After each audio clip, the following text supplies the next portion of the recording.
Pourquoi les petites équipes SaaS gagnent plus que les géants? C'est ce que l'on va découvrir avec Lucas, qui débute son enquête sur le terrain. Mais alors, pourquoi les petites équipes SaaS sont-elles si agiles?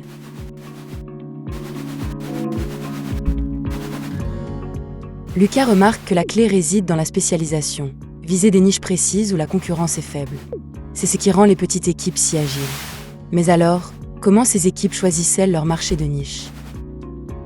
Lucas découvre que, contrairement à la croyance que les géants couvrent tout, les petites équipes ciblent des segments ultra spécifiques. Elles se concentrent sur des niches ignorées.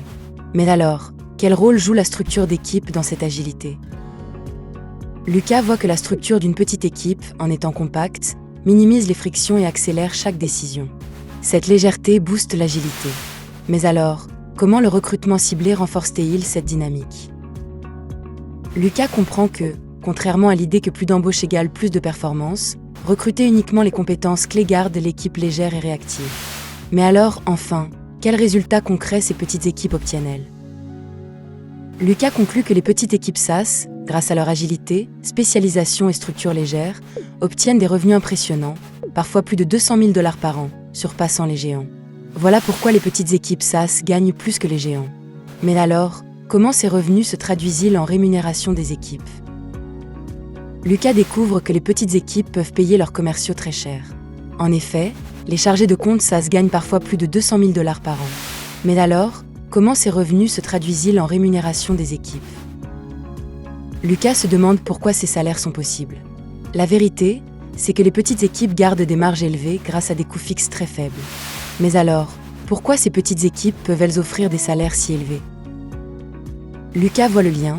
Une marge élevée accélère la collecte de cash. Les startups SaaS visent à récupérer le cash le plus vite possible. Mais alors, quel impact cette marge a-t-elle sur la vitesse de croissance? Lucas comprend le mécanisme. Le cash rapide alimente un cycle de revenus récurrents qui booste les profits. Le SaaS a changé la façon dont les pros accèdent au logiciel, créant des revenus stables. Mais alors, quel mécanisme transforme ce cash rapide en profit supérieur? Voilà pourquoi les petites équipes SaaS gagnent plus que les géants. Leurs marges élevées et le cash rapide se transforment en un cycle de revenus récurrents qui booste les profits. Lucas voit enfin que l'agilité l'emporte sur la taille.